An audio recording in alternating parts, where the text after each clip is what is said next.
Billionaire's daughter was in pain every single day, until a cleaner's little girl discovered something terrifying hidden in her hair. 8-year-old Elowen Vale sat on the cold bathroom tiles, her tiny hands trembling. Her blonde hair fell out in clumps around her like dead petals. In front of her, Miss Calvera froze. Her eyes widened. The hairbrush slipped from her hand and hit the floor with a sharp clack. From behind them, a man in a $1,000 suit, Ariston Vale, her father, stared as if the world had just ended. His face drained of color. His jaw dropped. He looked like he had seen a ghost.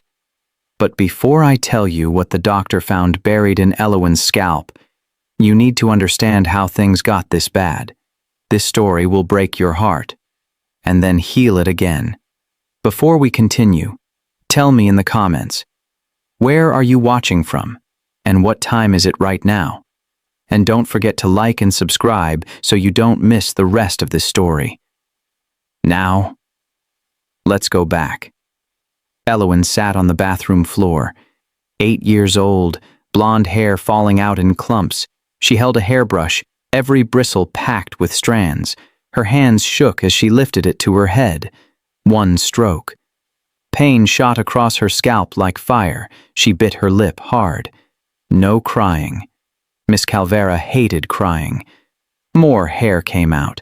Elowen stared at it in her palm. Why does this keep happening? Her voice was barely a whisper. She looked in the mirror, bald patches everywhere, red marks across her scalp like burns. She touched one gently. It hurt. A shadow moved under the door. Footsteps, slow, deliberate. The doorknob turned. Miss Calvera walked in. Tall, cold eyes, tight lips. She looked at the hair on the floor, then at Elowen. What did you do? I just brushed it, Elowen said quickly. You're careless. Miss Calvera grabbed the brush from her hand. Always careless. She brushed hard. Each stroke felt like claws. Elowen squeezed her eyes shut. Your father expects you to be perfect, Miss Calvera said. You represent the Vale name. Perfection only. I'm trying. Trying is for poor people. You're a Vale. You don't try. You do. Another hard stroke. Elowen's scalp burned. Miss Calvera finally stopped. Stand up. Elowen obeyed. You have dinner tonight. Smile. Sit straight. Don't make noise. Don't touch your hair. Elowen nodded fast. If you embarrass your father, there will be consequences. Miss Calvera left. Elowen's whole body trembled. She bent down to pick up the fallen hair. Then she froze. Something metallic glinted among the blonde strands. Thin, cold, silver. Not hair. Wire. Her breath caught. She picked it up carefully. It was sharp at the edges. Tiny letters carved into it. V-Lab. Her father's company. Why was there metal in her hair? She wrapped it in tissue. Hid it under the sink. Her heart pounded so hard she could hear it. Something was wrong. Something had been wrong for a long time. Across town, 7-year-old Sky Brooks bounced on the couch. Her mom had just told her about a new job. Cleaning for a very rich family. Can I come with you? Sky asked. She was a black American girl with bright eyes and braided hair full of colorful beads. Her mother smiled. She was a black American woman in her 30s, tired but loving. Just tomorrow. To see the place. But you have to behave. I will. I promise. That night, Sky lay in bed imagining what a mansion looked like. Gold doors, swimming pools, rooms bigger than her whole apartment. She had no idea what she'd really find. A girl her age, hurting, alone, scared. And tomorrow, Sky's life would change forever. Because sometimes, one person caring changes everything. Sometimes, a 7-year-old girl with braids and a big heart becomes a hero without even knowing it. The next morning, Sky woke up excited. She put on her best dress. Her mom braided her hair extra nice. They drove through the city, through gates that opened by themselves. The mansion appeared. Massive, white, perfect. But inside those perfect walls, a little girl was suffering, and Sky was about to walk right into her life. What happens when two girls from completely different worlds meet? What happens when one refuses to look away? What happens when a friendship becomes the thing that saves a life? Sky didn't know yet, but she was about to find out. And nothing would ever be the same for either of them. Sky pressed her face against the car window. The gates were taller than any building she'd ever seen. They opened automatically. "Whoa," she whispered. Her mother, a black American woman in her 30s, glanced at her. "Remember? Quiet, stay close, don't touch anything." "I promise," Sky said. She was 7 years old, black American, with bright, curious eyes. The mansion was huge, white columns, shiny floors, everything sparkled. But something smelled wrong, sharp, like hospitals. Sky wrinkled her nose. A man with a clipboard met them. "Mrs. Brooks, follow me." They walked through hallway after hallway. No toys, no laughter, just cold silence. A woman appeared, tall, thin, eyes like ice, Miss Calvera. She looked at 7-year-old Sky like she was dirt. "This is the child?" "Yes," Sky's mother said quickly. "She won't cause trouble." Miss Calvera bent down. Her voice was freezing. "Children are never as invisible as they think." Sky's stomach twisted. They kept walking, room after room, everything too clean, too perfect, too quiet. Then Sky heard something, a small sound like someone crying but trying not to. She stopped. Her mother didn't hear it. She kept following the man. Sky turned toward a door that was slightly open.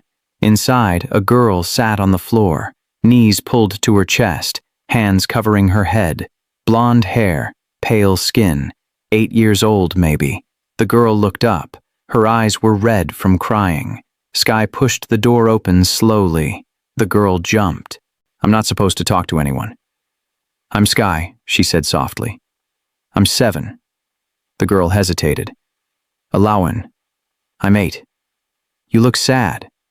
Alawan looked down. "I wasn't supposed to be seen." "Everybody should be seen," Sky said. Alawan's eyes filled with something. Hope, maybe. Sky noticed she kept rubbing her head. "Does it hurt?" Alawan froze. Her breathing stopped. "A little?" "Can I look?" Alawan started to answer, but footsteps thundered down the hall. Heavy, fast. "Miss Calvera." Sky's mother called from somewhere far away. "Sky!" Miss Calvera appeared in the doorway, fury on her face. "What do you think you're doing?" She looked sad. "You are not here to make friends," Miss Calvera snapped. "Do not come back to this room, ever." Sky stepped back, but as she left, she looked at Alawan one more time. Alawan mouthed one word: "Help." That night, Sky couldn't sleep. She kept seeing Alawan's face, the fear, the pain, the loneliness. "Mom," she said in the dark, "that girl at the mansion, something's wrong." Her mother sighed. "Baby, rich people have problems too, but it's not our business." But she asked for help. "Sky, we need this job. Please don't cause trouble." Sky went quiet, but she didn't stop thinking about Alawan. The next day, Sky went back with her mother. She waited until her mom was busy cleaning the kitchen. Then she snuck away. She found Alawan in the same room, sitting by the window alone. "You came back," Alawan whispered. "Of course. We're friends now." Alawan blinked. "Friends? If you want." Alawan nodded slowly.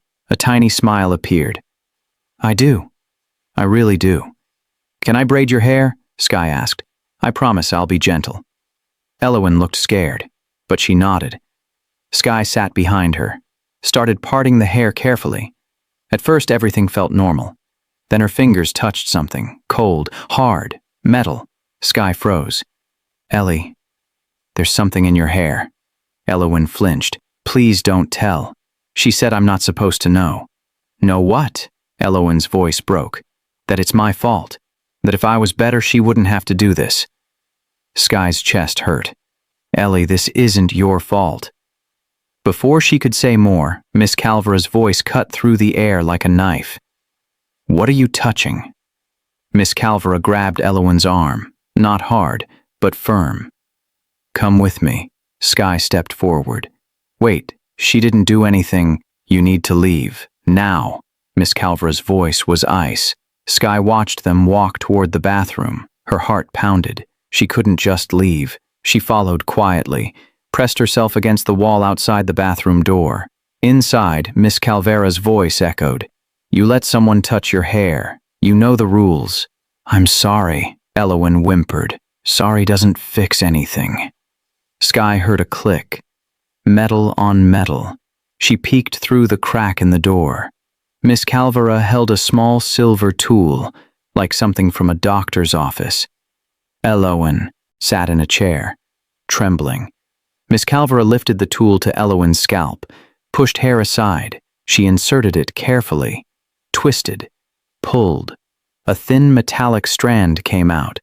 Elowen gasped. Tears rolled down her face. Miss Calvera dropped the strand into the sink. Always so dramatic. She turned to rinse the tool. In that second, Sky moved fast. She darted into the bathroom, grabbed the metallic strand from the sink, shoved it in her pocket.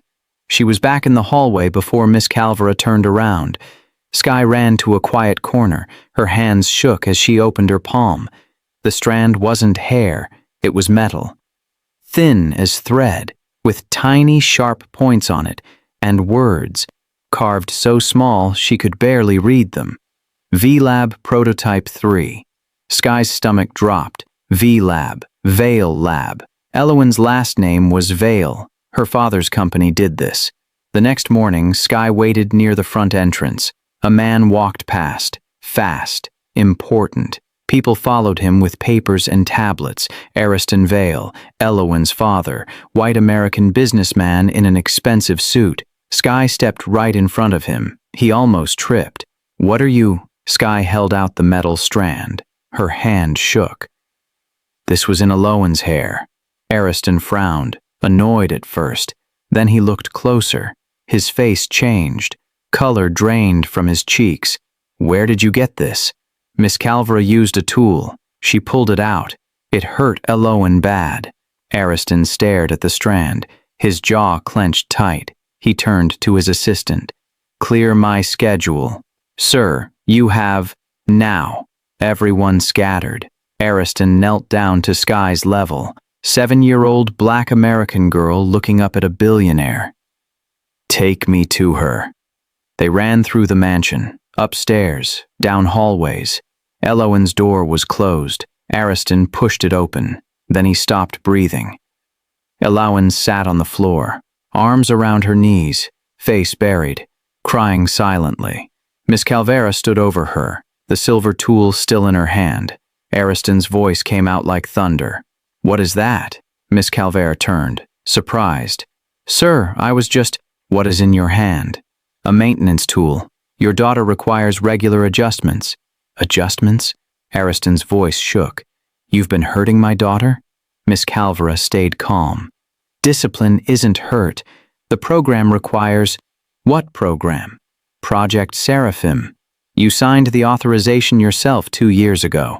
The words hit like a punch. Ariston went pale. I signed. What? Elowen crawled toward her father. Daddy, I didn't mean to cause trouble. Ariston dropped to his knees, pulled her into his arms. No, you didn't cause anything. I failed you, but I'm here now. Miss Calvera crossed her arms. Emotional attachment will compromise the research. Ariston stood slowly. Research. She's my daughter, not an experiment. She's both. Check your contracts. Ariston's hands balled into fists, not to hit, just from anger. Get out. You're fired. Miss Calvera didn't move. I don't work for you. I work for the program. Check who authorized it. She walked out calmly. Ariston stared at the door. Then he looked at Sky. You saved her. A 7-year-old child saved my daughter when I didn't even see. Sky just nodded. Ariston pulled out his phone. I'm calling my lawyer and the police. This ends today. But as he dialed, a message appeared on his screen from an unknown number. We know you know. Don't involve authorities. We'll discuss terms. Below it, a photo. Elowen sleeping, taken from above. Recent. Maybe last night. Someone was watching. Ariston locked himself in his office. Sky and Elowen sat on the couch while he typed fast on his computer. His hands shook. He pulled up files from VLab, his own company, but these files were hidden, password protected. He found a folder labeled Project Seraphim. He clicked it. His face went white. No, he whispered. Sky held Elowen's hand tight. What is it? Ariston read out loud. His voice cracked. Subject, E. Vale. Age, 8. Purpose, behavioral conditioning through scalp implants. Pain response monitoring. Goal, complete obedience training. Elowen started shaking. Sky squeezed her hand. I'm right here. Ariston scrolled down, stopped on one line. Program Director, Board Member DV. 7-year-old Black American Sky frowned. Who's DV? Ariston closed his eyes. Dorian Vale, my half-brother. The room went silent. Ariston's phone buzzed. Another message. Subject must continue program. Withdraw your interference or face legal action. You authorized this. Ariston threw his phone across the room. I never authorized hurting my daughter. He picked it back up, called his head of security. I need cameras checked, all of them. Someone's watching the house. Within an hour, security found them. Tiny cameras hidden in air vents, light fixtures, even inside Elowen's teddy bear. 12 cameras total, all installed months ago. Someone had been watching Elowen suffer, recording it, studying it. Ariston sat down heavily. How did I not see this? You were busy, Sky said simply. 7 years old, but wise. Adults miss things when they're busy. He looked at her. You're 7. How did you see it? Because I wasn't busy. I just looked at her. Ariston's eyes filled with tears. That afternoon, he made a decision. He called his half-brother Dorian. We need to talk. Now. Dorian arrived an hour later. White American man in his 40s. Expensive suit. Casual smile. You look stressed, Ari. Ariston threw the metallic strand on the desk. This was in my daughter's hair. Dorian glanced at it. Didn't flinch. Ah, the prototype. You experimented on Elowen? Dorian shrugged. You were traveling constantly. She was available. The data we collected is remarkable. Sky stepped forward. Her voice shook with anger. She's a kid. Dorian raised an eyebrow. And who are you? Elowen's friend. Dorian smiled. Cold. Empty. How sweet. Ariston stepped between them. If you go near her again, you'll what? Dorian interrupted. Sue me? Report me? You signed the consent forms. Your signature is on everything. I signed research funding, not permission to torture my daughter. Read the fine print. Human trials. Behavioral modification. It's all there. Ariston grabbed the papers, started reading. His face fell. Dorian was right. The authorization was buried in legal language, but it was there. You tricked me, Ariston whispered. I used your ambition. You wanted VLab to lead in neuroscience. I delivered. You just didn't ask questions. She's 8 years old. She's a breakthrough. Children's brains are flexible, trainable. Imagine a generation of perfect, obedient leaders. You're insane. Dorian straightened his jacket. I'm visionary. You're just too emotional to see it. He turned to leave. Oh, and Ari, if you try to shut this down, the board will vote you out. I have majority support. VLab continues with or without you. He walked out. Ariston collapsed into his chair. Elowen whispered from the couch. Am I in trouble? No, sweetheart. You're not in trouble. I am. I should have protected you. Sky looked at him. So what do we do? I don't know yet. Can't the police help? Not if I legally authorized it, even if I didn't understand what I was signing. 7-year-old Black American Sky crossed her arms. Then we find another way. Ariston looked at this brave little girl. What way? I don't know yet, but we will, because that's what people who care do. They don't give up. Ariston smiled sadly. You're right. He pulled both girls close. I promise you both. I will fix this. I don't care what it costs. Ariston spent 3 days locked in his office with lawyers. He needed to find a legal way to stop the program. Meanwhile, Skye stayed with Elowen every day. Her mother, a Black American woman in her 30s, agreed to bring 7-year-old Black American Skye to the mansion daily. They played in Elowen's room, drew pictures, talked quietly. Does your head still hurt? Skye asked one afternoon. A little, but less than before. Good. Elowen looked at her.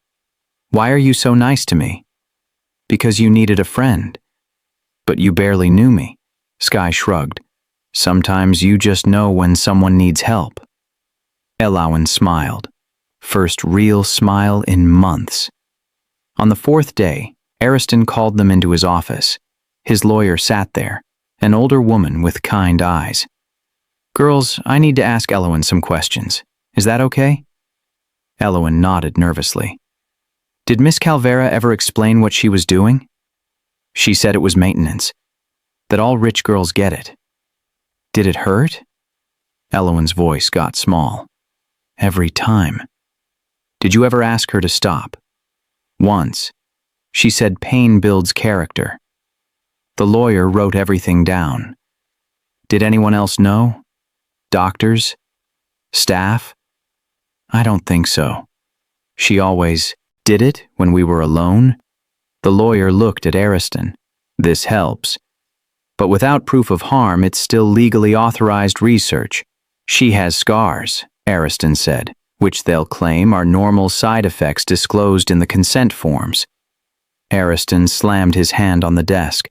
Not violent, just frustrated. There has to be something. The lawyer thought. There might be. If we can prove Miss Calvera exceeded the authorized protocols, went beyond what the paperwork allowed. How do we prove that? We need the original research protocol and the medical records of what was actually done. Ariston pulled up his computer. I have access to VLab servers. Let me look. He searched for an hour, finally found a hidden folder. Here, daily logs from Miss Calvera. He opened one. His face went pale. What? The lawyer asked. The authorized protocol said, monitor stress responses. But look at this entry. He read aloud. Subject EV showed resistance today. Increased pain stimulus by 40% to test compliance threshold. Subject broke after 12 minutes. The room went silent. She was torturing her, Ariston whispered. Not monitoring. Torturing. The lawyer leaned forward. That's our case. She exceeded authorized protocols. This is abuse disguised as research. Can we arrest her? We can press charges, but more importantly, we can get a court order to remove all implants immediately and shut down the program. Ariston stood. Do it. File everything today. The lawyer gathered papers. I'll need Elowen to see a doctor. Independent examination. Can you handle that? Absolutely. That afternoon, they took Elowen to a private medical clinic. The doctor was gentle, kind. She examined Elowen's scalp carefully. How many implants are there? Ariston asked. The doctor counted. 12. Small fiber optic wires embedded in the follicles. Can you remove them? Yes, it's delicate but safe. She'll need to be sedated. Elowen grabbed Ariston's hand. Will it hurt? You'll be asleep, sweetheart. You won't feel anything. Can Skye stay with me? Ariston looked at 7-year-old Black American Skye. She nodded immediately. I'm not going anywhere. The surgery was scheduled for the next morning. That night, Elowen couldn't sleep. Skye climbed into bed with her. What if something goes wrong? Elowen whispered. Nothing will go wrong. The doctor is really good. What if they come back? Miss Calvera or Uncle Dorian? Your dad won't let them, and neither will I. Elowen turned to look at her. You're the bravest person I know. Sky smiled. No, you are. You survived all this before I even showed up. I don't feel brave. Brave people never do. They just keep going anyway. Elowen closed her eyes. Thank you, Sky. For what? For seeing me. Sky squeezed her hand. Always. The next morning, they went to the clinic early. Elowen wore a hospital gown. Looked so small. The doctor smiled. Ready? Elowen looked at Sky. 7-year-old Black American Sky gave her a thumbs up. I'll be right here when you wake up. Promise? Promise. They wheeled Elowen into surgery. Ariston and Sky sat in the waiting room. 2 hours felt like forever. Finally, the doctor came out. It's done. All 12 implants removed. She'll be sore for a few days, but she's going to be fine. Ariston broke down crying. Sky hugged him. She's free now, Sky whispered. Thanks to you. Thanks to all of us. Elowen woke up slowly, groggy, confused. Then she saw Sky sitting right beside her bed. You stayed, Elowen whispered. 7-year-old Black American Sky smiled. I promised. Elowen reached up to touch her head. It was bandaged but didn't hurt like before. Are they gone? All of them, Ariston said from the doorway. You're free. Elowen started crying. Not from pain, from relief. The doctor came in. How do you feel? Tired. But better. That's normal. You'll need to rest for a few days. No school, no stress. Elowen nodded. They went home that afternoon. Ariston carried her to her room, tucked her into bed. I'm going to stay home with you. No work, no meetings, just us. Really? Really. I have a lot of time to make up for. Elowen smiled and fell asleep. Sky's mother came to pick her up. Thank you for letting her stay, Ariston said to the Black American woman.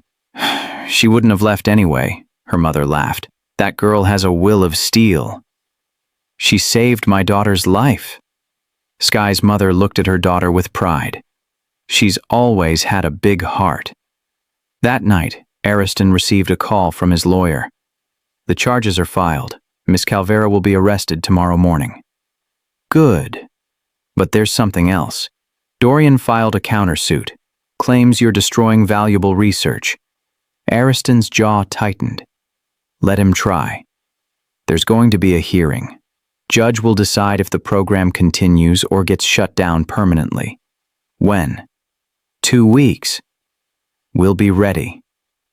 The next morning, police arrived at Miss Calvera's home. She answered the door calmly. Miss Calvera, you're under arrest for child abuse and exceeding authorized research protocols. She didn't resist, just held out her wrists. This is a mistake. I was following orders. You can explain that to the judge. They took her away. When Elowen heard the news, she cried again. She can't hurt me anymore? Never again, Ariston promised. Over the next 2 weeks, Elowen healed. Her hair started growing back. The sore spots faded. The nightmares came less often. Sky visited every single day. They painted together, watched movies, played board games, normal kid things. One afternoon, Elowen said something that stopped Ariston in his tracks. Dad, I want to go to court. What? The hearing. I want to tell the judge what happened. Sweetheart, you don't have to. I want to. So this never happens to another kid. Ariston looked at his 8-year-old daughter. So brave. Okay, if you're sure. I'm sure. 7-year-old Black American Sky squeezed her hand. I'll go with you. The day of the hearing arrived. The courtroom was cold and big. Dorian sat at one table with his lawyers, Ariston and Elowen at another. Sky sat right behind them. The judge entered. Everyone stood. This is a hearing to determine if Project Seraphim violated ethical research standards, Mr. Vale, you may present your case. Ariston's lawyer stood. Your Honor, we have medical records showing that the defendant exceeded all authorized protocols and caused deliberate harm to a minor child. She presented the evidence. Photos of Alawan's scalp, the removed implants, Miss Calvera's own logs admitting she increased pain levels. Dorian's lawyer argued back. The child's father signed full consent. All procedures were disclosed. Monitoring was disclosed, Ariston's lawyer interrupted. Not torture. The judge looked at the papers. I'd like to hear from the child. Alawan's heart pounded. Ariston squeezed her shoulder. You don't have to. I want to. She walked to the witness stand, looked so small in the big chair. The judge smiled gently. Hello, Alawan. Can you tell me what happened? Alawan's voice started quiet. Miss Calvera said she was helping me, but it hurt. Every single time. Did you ever ask her to stop? Yes. She said pain makes you better. How often did this happen? 3 times a week, for 2 years. The courtroom went silent. Did anyone else know? Alawan shook her head. She said if I told, it would get worse. The judge's face hardened. Thank you, Alawan. You're very brave. Alawan stepped down. The judge looked at both lawyers. I'm making my ruling now. Everyone held their breath. Project Seraphim is shut down effective immediately. All research material sealed. Miss Calvera will face criminal trial. Dorian stood up. Your Honor. Sit down, Mr. Vale, and consider yourself lucky I'm not charging you, too. The gavel slammed. It was over. Ariston hugged Alawan tight. She buried her face in his chest and cried. But this time they were happy tears. 7-year-old Black American Sky jumped up and down. We won! We won! Alawan reached for her. We did it. You did it, Sky corrected. You were so brave. Outside the courthouse, reporters waited. But Ariston didn't stop to talk. He just held his daughter's hand and went home, where healing could finally begin. Recovery took weeks. Alawan's scalp healed slowly. The doctor said her hair would grow back thick and healthy. Ariston canceled all his work trips, stayed home, cooked her favorite meals, read her stories at bedtime. Things he should have been doing all along. Sky came over every day after school. Her mother, a Black American woman in her 30s, brought 7-year-old Black American Sky straight to the mansion. They weren't servants anymore. They were family. One afternoon, Alawan and Sky sat under the big oak tree in the garden. Does your head still hurt? Sky asked. Not anymore. Just itchy where the hair's growing back. That's good. Alawan picked at the grass. Sky? Yeah? Why did you help me? You didn't even know me. Sky thought about it. I just saw you were hurting, and I couldn't walk away. Most people would have. Then most people are missing out. You're my best friend now. Alawan smiled. Really? Really. They sat quietly for a while. What do you want to be when you grow up? Alawan asked. I don't know yet. Maybe a teacher or a doctor, someone who helps people. I want to help people too, Alawan said. Kids like me, so they know they're not alone. Sky nodded. We could do it together. Yeah, we could. A few weeks later, Ariston made an announcement at dinner. I'm starting a foundation for children who've been hurt by people they trusted. Alawan looked up. Really? Really. It'll provide therapy, legal help, and safe places. And I'd like to name it after you, if that's okay. Alawan's eyes filled with tears.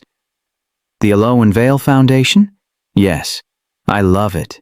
Sky raised her juice cup. To helping kids. They all clinked glasses.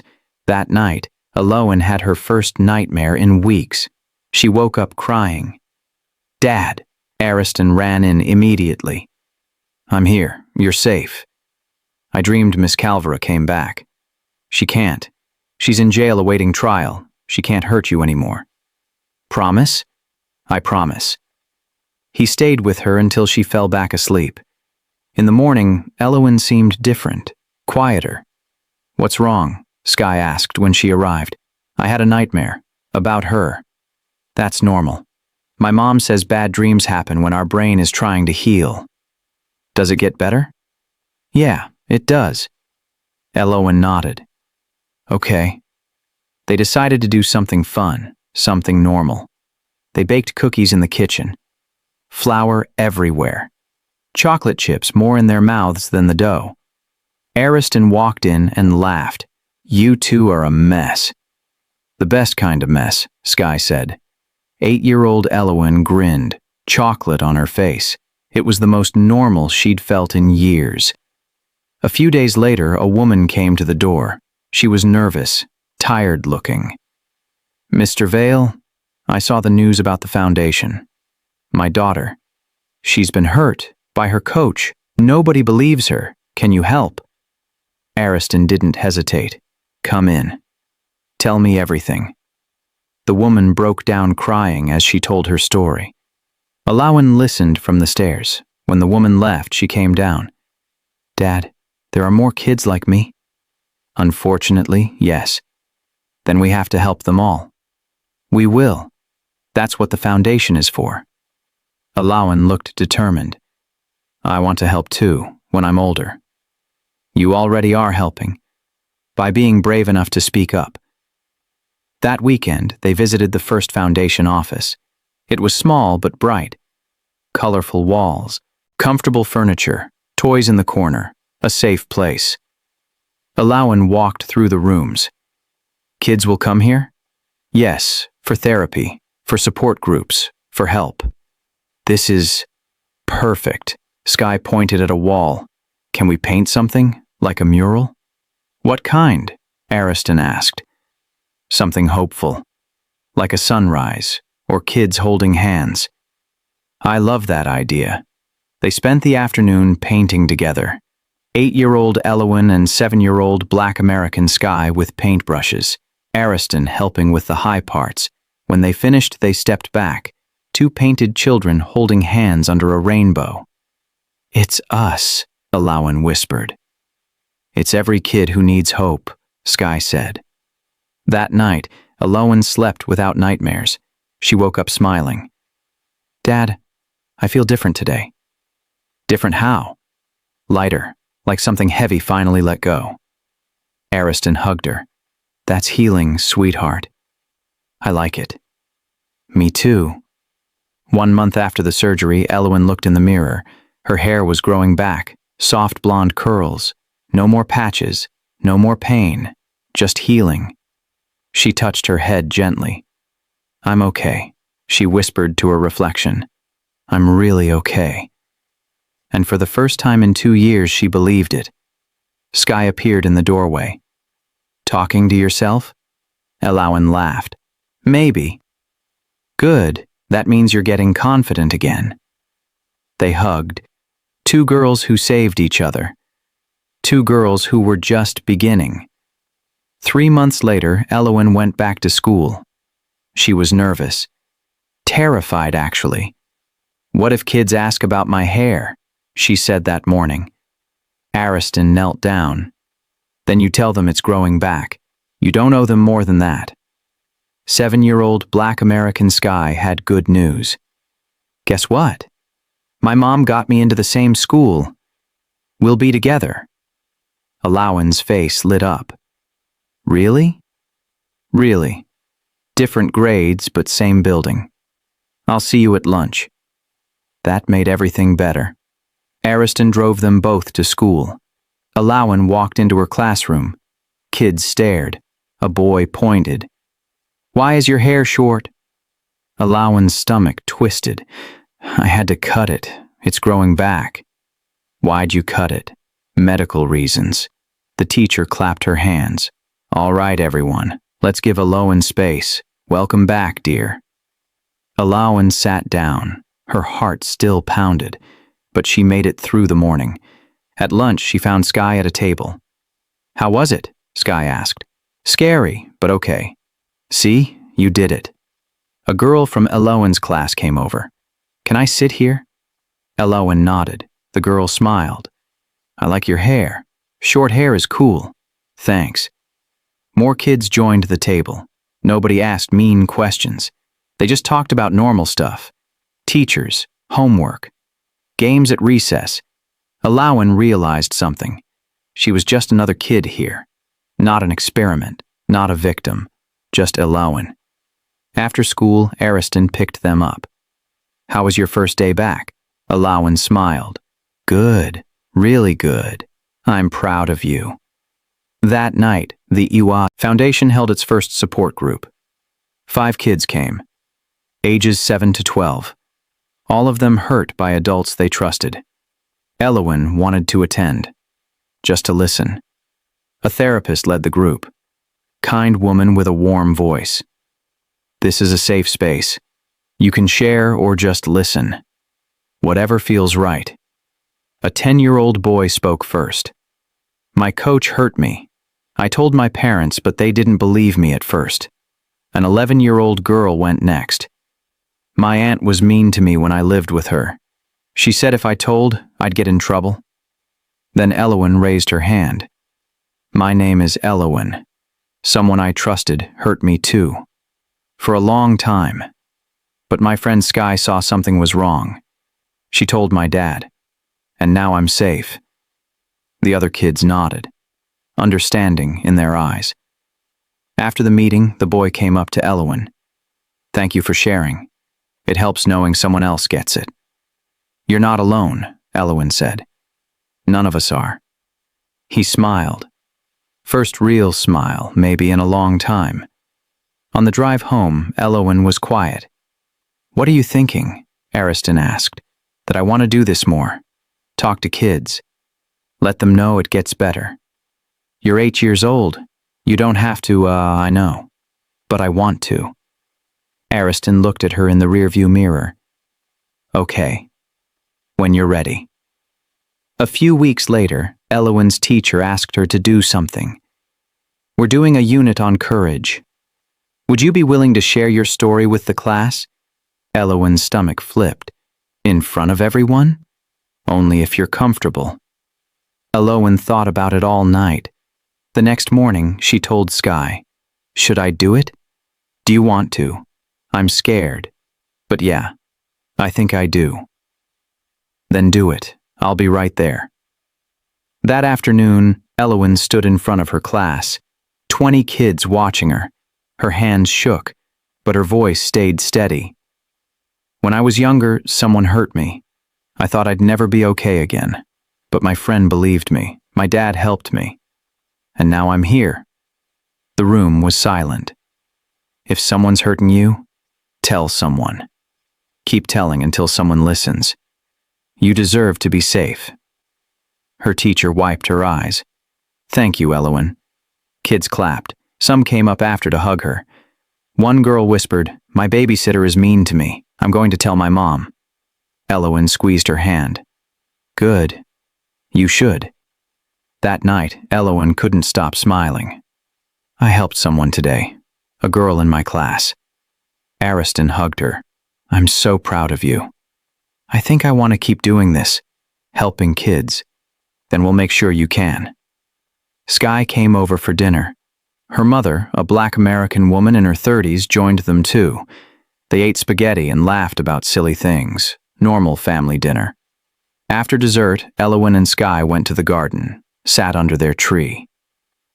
"Today was a good day," Alawan said. "The first of many," Sky replied.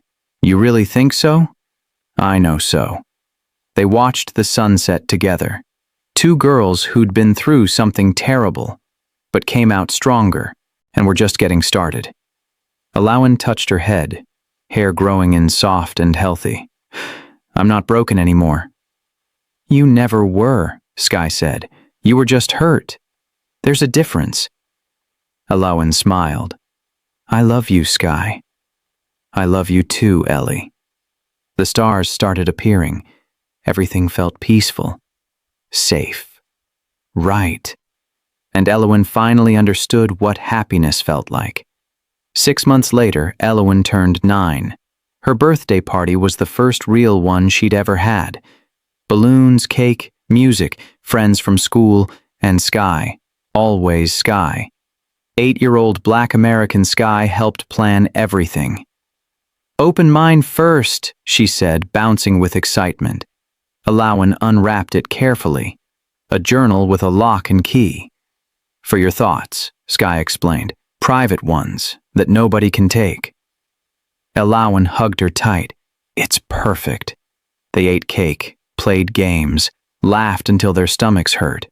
Normal kid things. That night, after everyone left, Alawan wrote in her new journal. Today I turned 9. I had the best birthday ever. A year ago I didn't think I'd make it this far. But I did. And I'm happy. She locked it and put it under her pillow. Her secret safe place. The foundation grew quickly. More families reached out. More kids needed help. Ariston hired therapists, social workers, lawyers who worked for free. The waiting list got longer every week. One afternoon, a mother called crying. My son won't talk, won't eat. Something happened at his school, but he's too scared to say. Ariston scheduled an appointment immediately.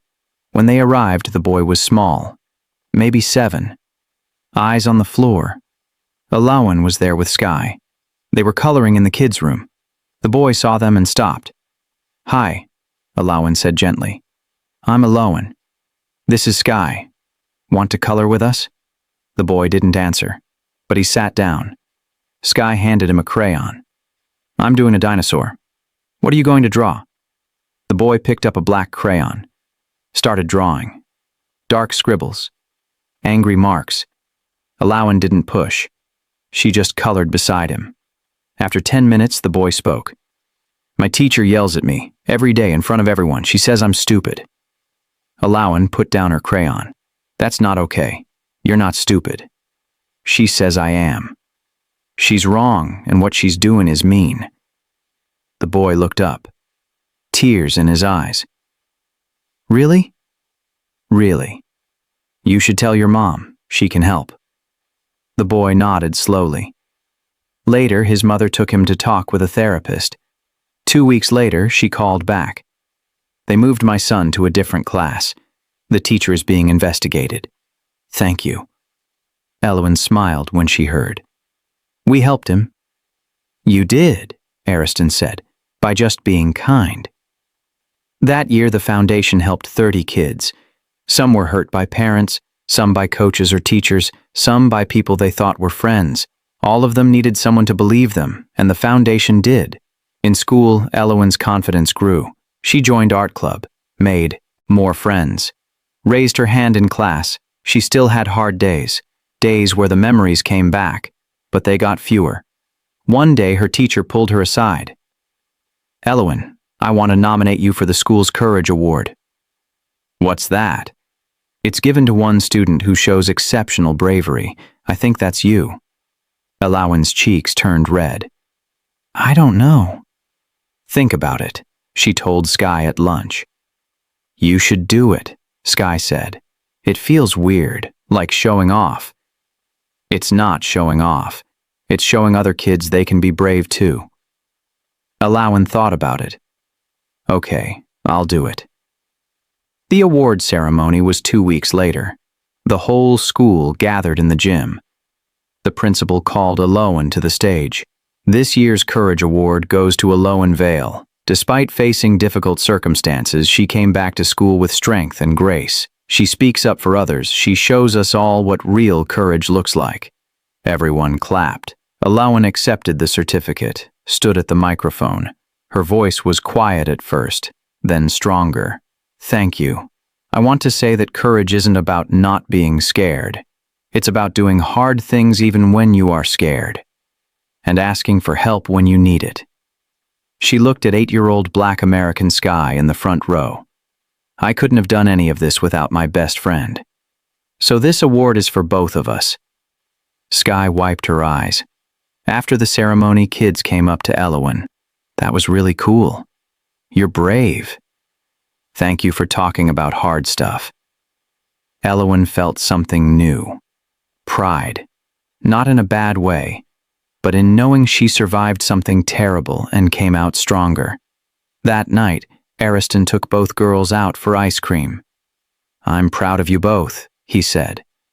We're proud of each other, Elowen replied. Sky raised her cone. To being brave. They clinked ice cream cones together and laughed. Later, Elowen wrote in her journal, Today I won an award. But the real prize is having people who love me. People who see me. People who stay. She locked it and smiled. Life wasn't perfect. Some days were still hard, but it was so much better than before, and it was only going to get better. That weekend they went to the foundation. A new girl was there, maybe 10. Wouldn't talk to anyone. Elowen sat beside her quietly. Didn't force conversation, just sat. After a while, the girl spoke. Does it get better? Elowen nodded. Yeah, it really does. How long? Different for everyone, but it does. The girl took a shaky breath. Okay. You're not alone, Elowen added. The girl looked at her. Thank you. At 10 years old, Elowen decided to write a book. About what? Ariston asked. My story, so other kids know they're not alone. That's a big project. I know, but I want to do it. Sky, now 9 years old and Black American, volunteered immediately. I'll help you. They worked on it every weekend. Elowen wrote about the pain, the fear, the loneliness, but also about Sky finding her, about healing, about hope. It took 6 months. When they finished, Elowen held the manuscript. It's done. Ariston hired an editor, then a publisher. The book was called Wired for Survival, My Story. The cover showed 2 girls holding hands under a tree. It released on Elowen's 11th birthday. The first week, it sold 5,000 copies. By the second week, 20,000. Reviews poured in. Every child should read this. Powerful and honest. This book gave my daughter courage to speak up. Schools started inviting Elowen to talk. Her first speaking event was at a middle school. She stood in front of 200 students. Her hands shook, but she spoke clearly. When I was 8, someone hurt me. I stayed quiet because I was scared. But staying quiet made it worse. The auditorium was silent. If something bad is happening to you, tell someone. Tell a teacher. Tell a parent. Tell a friend. Keep telling until someone helps. A girl in the front row raised her hand. What if nobody believes you? Then you tell someone else. Don't stop until someone does. After the talk, 10 students came forward. They told counselors about things happening at home, at school, in their neighborhoods. All 10 got help that week. The principal called Ariston. Your daughter saved lives today. Elowen didn't feel like a hero. She just felt like she did what she wished someone had done for her earlier. 42 years. From a scared little girl to a woman who changed 50,000 lives. If this story moved you, subscribe and turn on notifications. We share true stories of survival and hope every week. And here's my final question. What's one thing you'll do differently after watching Elowen's story? Comment below. Your answer might save a life.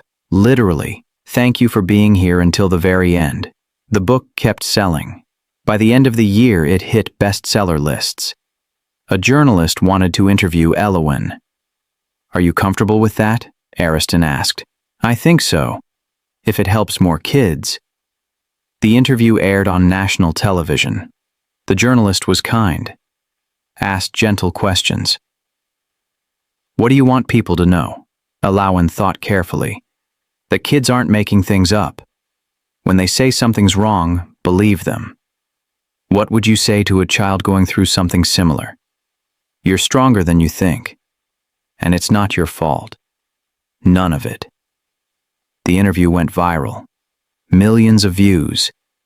Emails flooded the foundation. My daughter watched your interview. She finally told us what her coach was doing. My son opened up after hearing your story. Thank you for giving kids a voice. Elowen read every message. Some made her cry, others made her smile. All of them reminded her why she shared her story. That year, the foundation expanded to 3 cities. More offices, more therapists, more kids helped. Ariston stepped back from his company completely. The foundation is my priority now, and you are. Elowyn hugged him. Thank you, Dad. For what? For choosing me, finally. I should have chosen you from the start. But you're here now. That's what matters. One afternoon, a letter arrived. From Miss Calvera. Elowyn stared at the envelope. Do you want me to throw it away? Ariston asked. No, I want to read it. She opened it carefully. Elowyn, I know you won't forgive me. I don't expect you to. What I did was wrong. I told myself it was research, but it was cruelty. I'm sorry. I hope you find peace. CM. Elowyn folded the letter. How do you feel? 9-year-old Black American Sky asked. I don't know. Sad for her, maybe, but also free. Free.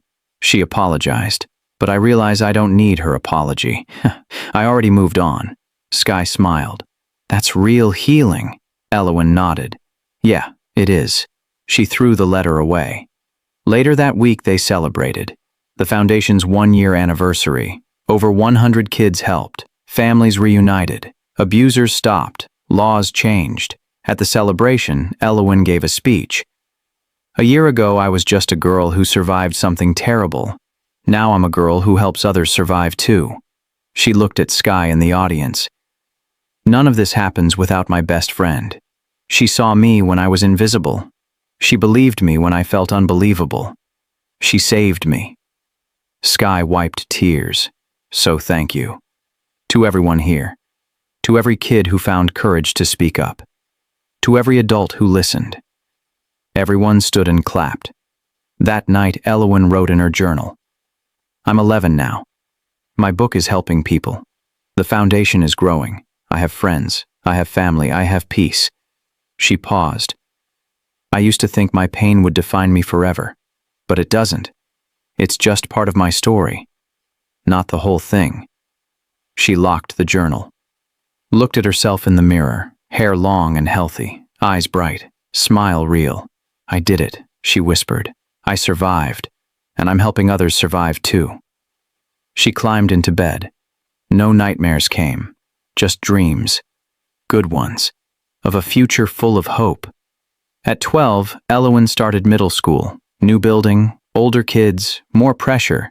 But she wasn't the scared girl from years ago. 10-year-old Black American Sky was still in elementary school, so they didn't see each other during the day. Text me if you need me, Sky said that first morning. I will. Middle school was different. Harder classes, more homework, social drama, but Elowyn handled it. She joined the debate team, made new friends, got good grades. One day a girl approached her at lunch. You're the one who wrote that book, right? Elowyn nodded. Yeah? Can I talk to you? Privately? They went to an empty classroom. The girl's hands shook. My stepfather says things to me. Inappropriate things. I don't know what to do. Elowyn's heart broke. You need to tell a counselor. Today. What if they don't believe me? They will. And I'll come with you if you want. The girl nodded. Okay. They went to the counselor together. Elowyn waited outside while the girl talked. An hour later, the counselor called the girl's mother. By the end of the day, the stepfather was removed from the home. The girl hugged Elowyn in the hallway. Thank you. You saved yourself. You spoke up. That year, more kids came to Elowyn, at school, at the foundation, through emails, all of them with stories, all of them needing help. She couldn't help everyone personally, but she connected them to resources, therapists, lawyers, support groups. One evening, Ariston sat her down. You're doing too much. You're 12. You should be playing, having fun. I am having fun. This is what I want to do. But you need balance. Elowyn thought about it. You're right. I'll be more careful. She started saying no to some speaking requests, started spending more weekends just being a kid. Movies with Sky, shopping with friends, reading books that had nothing to do with trauma. It felt good. One Saturday, she and 10-year-old Black American Sky went to the mall. They tried on silly hats, ate too much candy, laughed until they cried. "This is nice," Elowen said. "Just being normal?" "You deserve normal," Sky replied. "So do you. You've spent years helping me. That's what friends do." They walked past a bookstore. Elowen's book was in the window display. "Look," Sky pointed. "You're famous," Elowen laughed. "Not famous, just visible." A woman walked by and did a double take. "Excuse me, are you Elowen Vale?" "Yes. My daughter read your book. She's been seeing a therapist because of it. You changed her life." "I'm glad she's getting help." The woman's eyes filled with tears. "Thank you." She walked away. Sky squeezed Elowen's hand. "See? You're making a difference." "We are. Together." That fall, Elowen got invited to speak at a national conference. Child welfare advocates from every state would be there. "This is huge," Ariston said. "I'm nervous." "You'll be great." The conference was in Washington, D.C. Ariston, Elowen, and Sky flew there together. The venue was massive. Thousands of people. Elowen stood backstage. Her heart pounded. 10-year-old Black American Sky held her hand. "You got this. What if I mess up? Then you mess up, but you won't." Elowen's name was called. She walked onto the stage. The crowd went silent. She stepped up to the microphone. "My name is Elowen Vale. 4 years ago, I was being hurt by someone I trusted. I thought my life was over." Her voice grew stronger. "But one person saw me. One person cared. And that changed everything." She talked for 20 minutes. About survival, about healing, about the importance of believing kids. When she finished, the entire room stood and clapped. People wiped tears, nodded, took notes. Afterward, dozens of people approached her. "We're changing our policies because of your work. You inspired our state to pass new laws. Thank you for using your voice." Elowen felt overwhelmed but proud. On the flight home, she leaned against Ariston. "Today was big." "You were incredible. I couldn't do it without you." "Or Sky?" Sky grinned. "We're a team. Always." That year, 3 more states passed child protection laws. All of them referenced Elowen's story. She was only 12. But she was changing the world. Not because she wanted fame, because she wanted other kids to be safe. One night, she updated her journal. "I'm 12 now. Middle school is hard but good. The foundation is growing. And I'm finally learning to be both things, a survivor and a kid." She smiled. "I think I'm doing okay." She locked it and went to bed. Dreams came easy now. Nightmares were rare, and life felt full of possibility. At 14, Elowen started high school. Bigger campus, more freedom, new challenges. 12-year-old Black American Sky was still in middle school. "I'm going to miss seeing you every day," Elowen said. "We'll still hang out after school, every day. Promise?" "Promise." High school was different. More homework, more social pressure, more everything.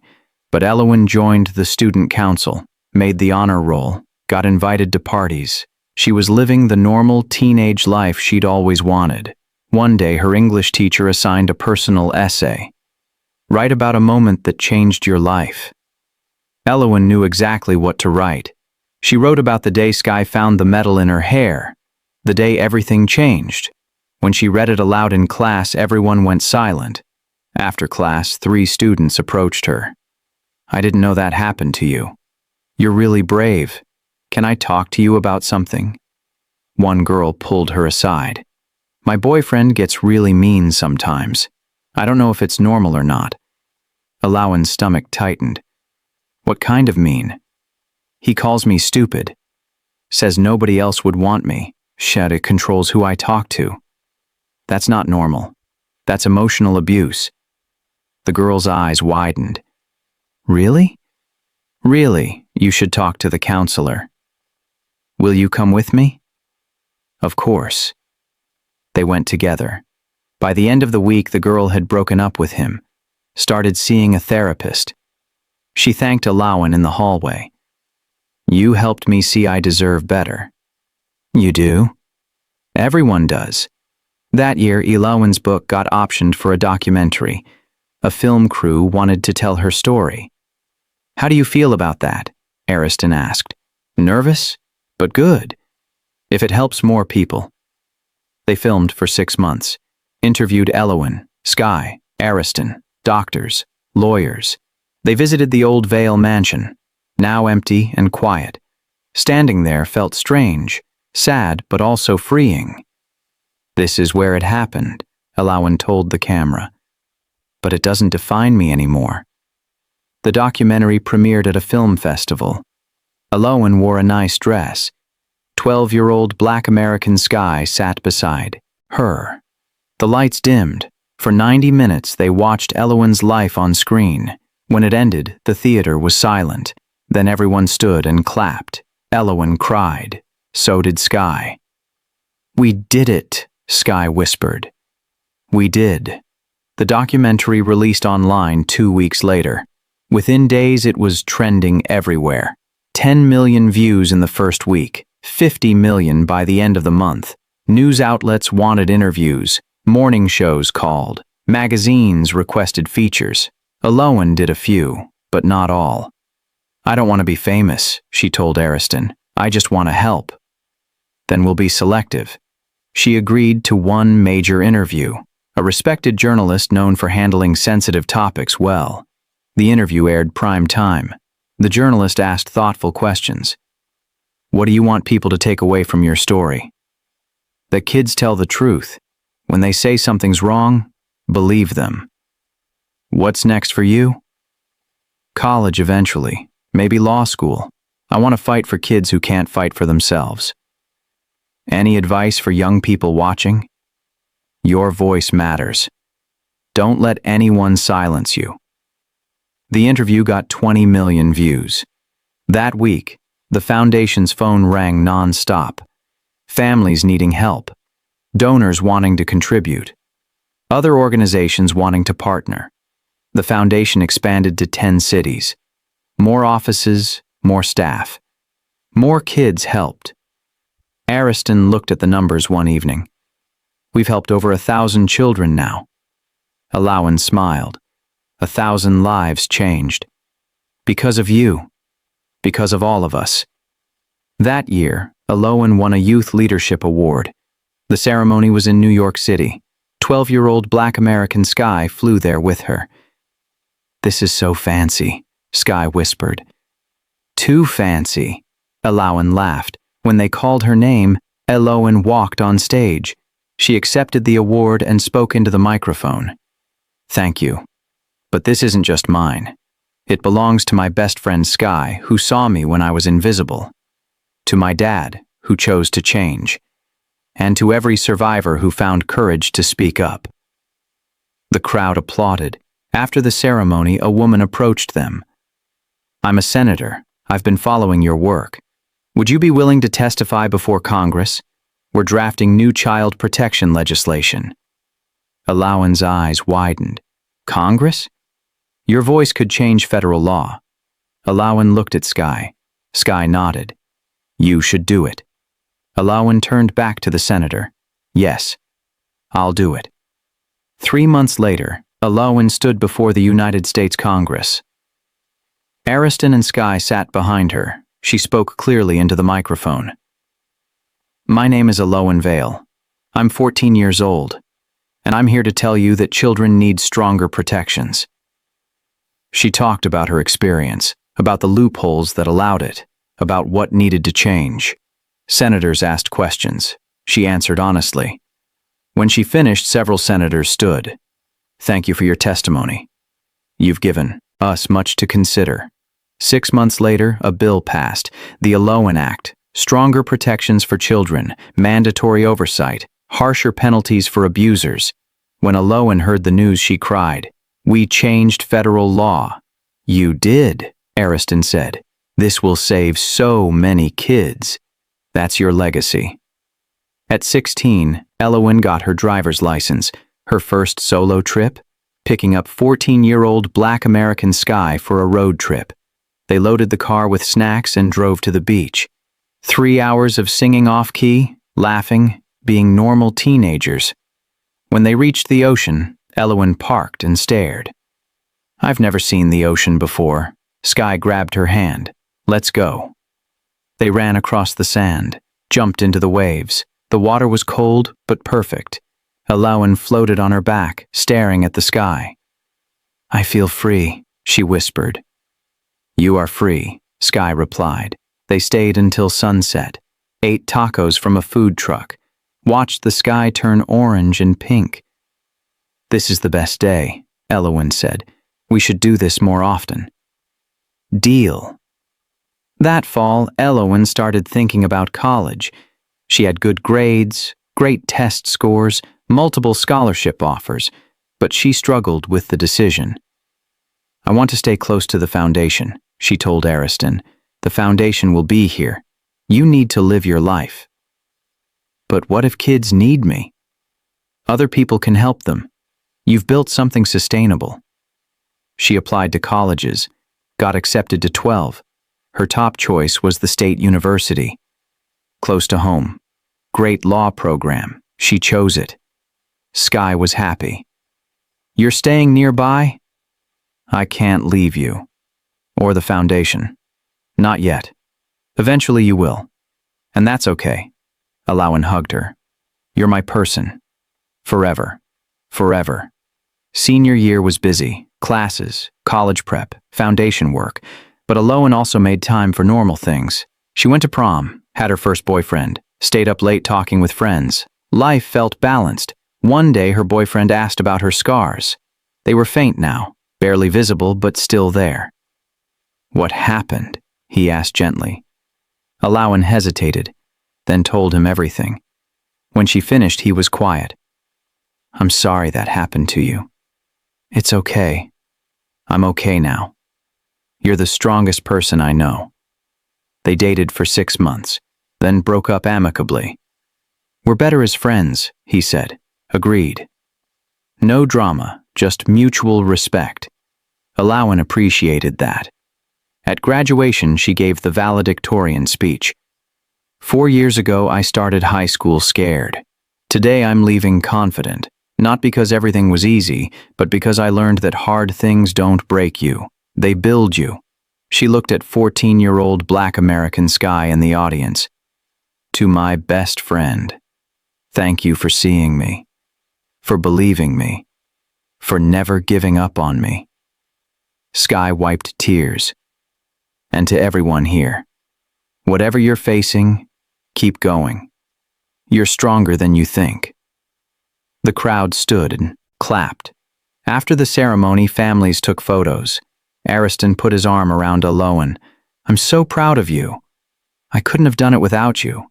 "Yes, you could. But I'm glad I got to be part of it." That summer, Elowen worked full-time at the foundation. They were expanding to 20 cities, helping thousands of kids annually. One day, a letter arrived from a girl in California. "Dear Elowen, I'm 12. I read your book. I told my mom what my uncle was doing. He's gone now. I'm safe. Thank you for giving me courage. Love, Sarah." Elowen read it 3 times. "This is why we do it," she told Sky. "Every single letter like that." Yeah. College started in August. Move-in day was emotional, even though she was only 30 minutes from home. Ariston helped carry boxes to her dorm. Sky decorated her desk with photos. "You're going to do great things here," Sky said. "We're going to do great things," Elowen corrected. "I'm still in high school. Doesn't matter, we're a team." They hugged for a long time. College was different, more independence, harder classes, new responsibilities. But Elowen thrived. She declared a major in psychology, joined pre-law programs, made the dean's list. On weekends, she came home to work at the foundation. One Saturday, she met a girl who reminded her of herself. 8 years old, quiet, scared. Elowen sat beside her. "Hi, I'm Elowen." The girl didn't respond. "You don't have to talk. I'll just sit here with you." After 10 minutes, the girl spoke. "Does it get better?" Elawan nodded. "It does, I promise." "How do you know?" "Because I've been where you are, and I made it through." "You will too." The girl looked at her. "Really?" "Really." By the end of the session, the girl was smiling. Later, her mother thanked Elawan. "You reached her when nobody else could." "I just understood her." "That's a gift."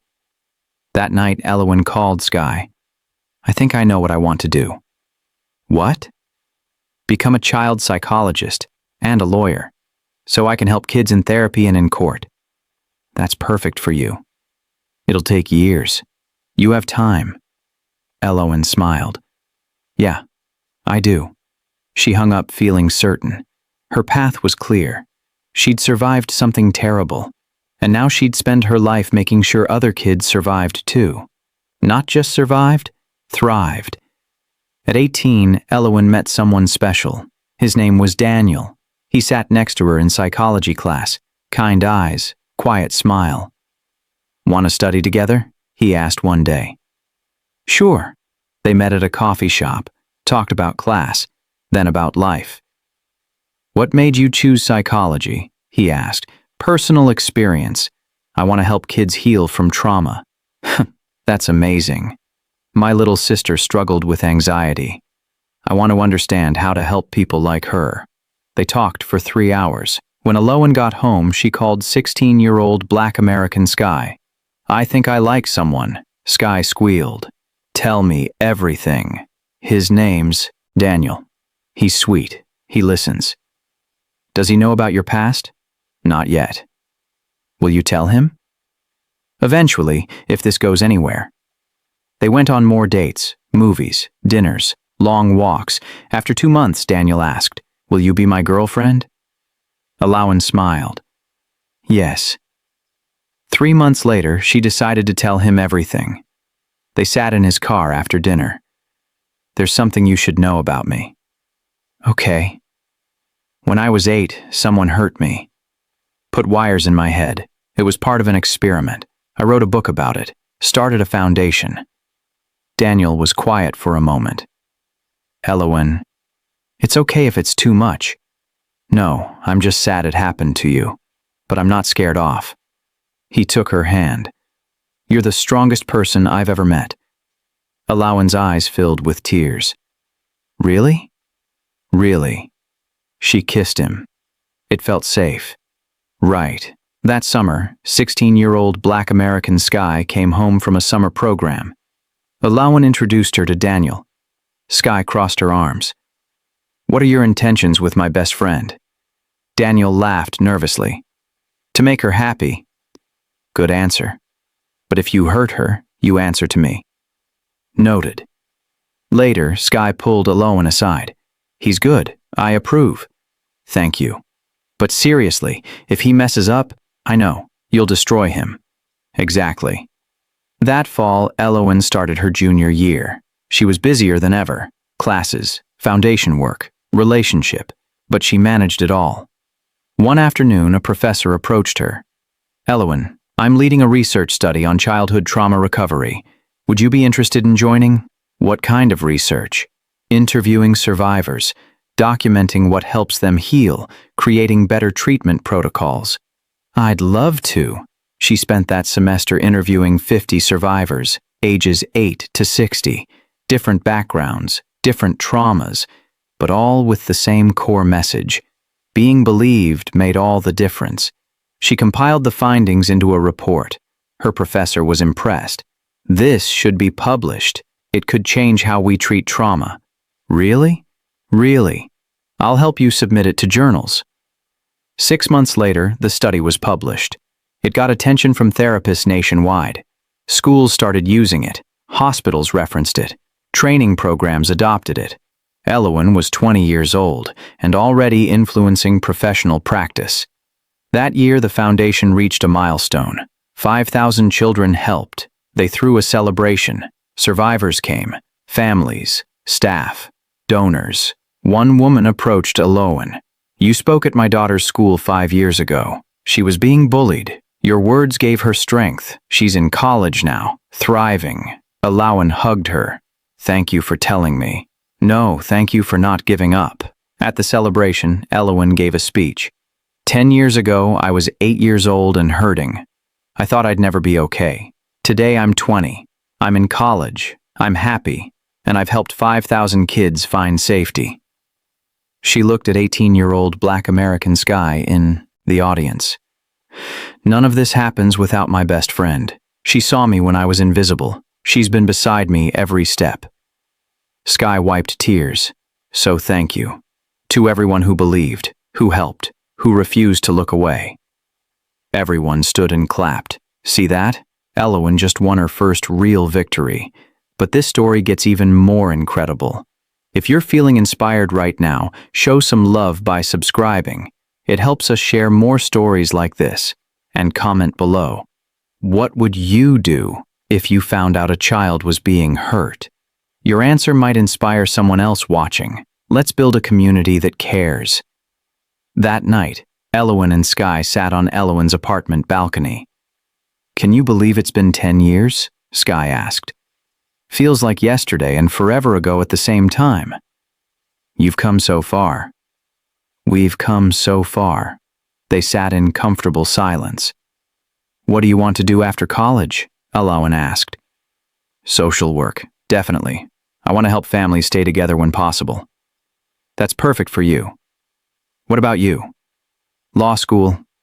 Then maybe politics. I want to change laws, make systems better. You will. We will. Together. Sky smiled. Always together. Senior year flew by. Alawan graduated summa cum laude, got accepted to 3 law schools, chose the one closest to home. At graduation, she walked across the stage. Ariston and Sky cheered the loudest. Daniel was there too, clapping proudly. After the ceremony, they all went to dinner. To Alawan, Ariston said, raising his glass, who turned pain into purpose. To all of us, Alawan corrected, for being a team. They clinked glasses. That night, Alawan wrote in her journal, I'm 22, college graduate. Law school starts in the fall. The foundation is thriving, and I'm in love. She paused. That scared 8-year-old girl would be so proud of who we became. She locked it and smiled. The future felt bright, full of possibility, and she couldn't wait. Law school was brutal. Long nights, endless reading, constant pressure. But Alawan pushed through. She focused on family law and child advocacy. Her professors noticed her passion. You have a gift for this, one said. It's personal, Alawan replied. The best lawyers always have personal reasons. In her second year, she joined the child advocacy clinic. Real cases. Real kids. Real courts. Her first case was a 6-year-old boy in foster care. I want to live with my aunt, he told Alawan. Not strangers. Then we'll fight for that. She worked for weeks, gathered evidence, interviewed family members, built the case. In court, she presented confidently. This child deserves stability. His aunt provides that. Family should be the priority when it's safe. The judge agreed. The boy got to stay with his aunt. He hugged Alawan outside the courthouse. Thank you. You're welcome. That night, she called 20-year-old Black American Sky. I won my first case. I knew you would. It felt amazing. Helping him? That's your calling. During law school, Alawan and Daniel got engaged. He proposed at the beach where they'd had their first trip together. Alawan, you're the strongest, kindest person I know. Will you marry me? She said yes immediately. They planned a small wedding, just family and close friends. 20-year-old Black American Sky was maid of honor. I can't believe you're getting married, Sky said while helping Alawan get ready. I can't either. Are you nervous? No, just happy. The ceremony was under the oak tree at the estate, the same tree where Alawan and Sky used to sit. Full circle. Ariston walked Elowen down the aisle. "I'm so proud of you," he whispered. "I love you, Dad." "I love you too." She married Daniel surrounded by everyone she loved. At the reception, Skye gave a speech. "I met Elowen when we were 7 and 8. She was hurting, but she was also the bravest person I'd ever meet." The room went quiet. "She taught me that surviving isn't enough. You have to turn pain into purpose." She did that, and she changed thousands of lives. Skye raised her glass. "To Elowen, my best friend, my sister, my hero." Everyone cheered. Elowen wiped her eyes. Later, she and Daniel danced.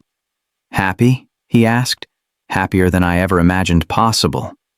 "Good, because I plan to keep you this happy forever." She laughed. "Deal." From a traumatized 8-year-old to a married lawyer helping thousands. Elowen's transformation is unreal. If you've made it this far, you're invested in this journey. Subscribe so you never miss stories of hope like this. And drop a comment. Who's been your Skye? That one person who saw you when no one else did? Share your story below. Someone needs to hear it today. After the wedding, they honeymooned for a week. Then Elowen went back to law school. Final year. Hardest year.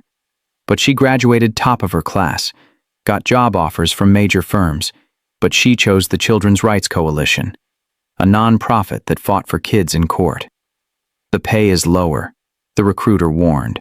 "I don't care. This is where I belong."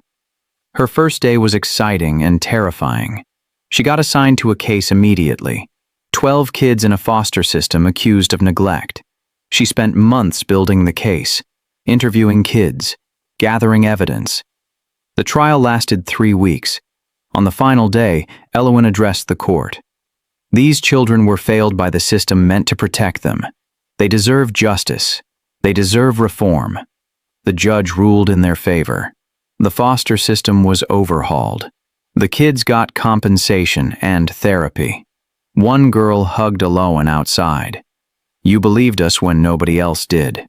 I'll always believe you." The case made national news. Attorney Elowen Vale wins historic foster care case. Job offers flooded in again. Big firms, big money, but Elowen stayed where she was. "I'm not doing this for money. I'm doing it because it matters." That year, 21-year-old Black American Skye graduated college, degree in social work. Elowen threw her a party. "What's next?" Elowen asked. "I got a job at the foundation, working with families." Elowen's eyes widened. "Really? Really? We're officially co-workers now." They hugged tight. "This is perfect," Elowen said. "It really is." They worked together for the next 2 years, Elowen handling legal cases, Skye working with families, a perfect team. One afternoon, Elowen felt sick. She went to the doctor, came home with news. "Daniel, I'm pregnant." He picked her up and spun her around. We're having a baby?"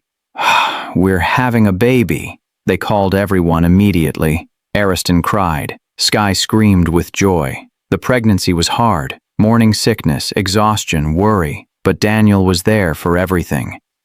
At 7 months, they found out it was a girl.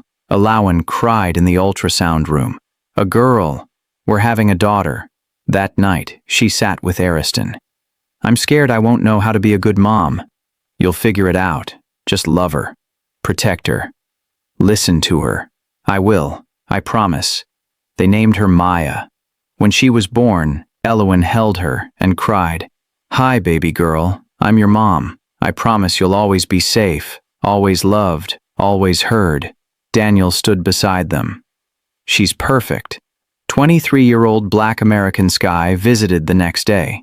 She held Maya carefully. "She looks like you." "You think?" "Definitely." Elowen watched Skye with her daughter. "Will you be her godmother?" Skye looked up, tears in her eyes. "Really? Of course. Your family." "Yes. 1,000 times." "Yes." That night, Elowen looked at her sleeping daughter. "You'll never know the pain I knew. I promise. You'll grow up safe, loved, free." She kissed Maya's forehead, and for the first time in her life, everything felt complete. Being a mom was harder than any case Alawan had ever worked. Sleepless nights, constant feedings, endless worry. But she loved every second. Maya was 6 months old when Alawan went back to work part-time. She took fewer cases, focused on policy work she could do from home. One afternoon, Maya sat in her lap while Alawan typed. "See this, baby? Mommy's helping other kids, just like someone helped me once." Maya babbled and grabbed at the keyboard. Alawan laughed. "Okay, maybe you're too young to understand." 24-year-old Black American Sky visited almost daily. She'd play with Maya while Alawan worked. "You're so good with her," Alawan said. "She's easy to love." "Have you thought about having kids someday?" Sky smiled.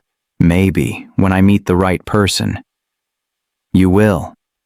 That year, Alawan published her second book, Raising Resilience, Breaking the Cycle of Trauma. It was about parenting after surviving abuse, creating safety, loving without fear.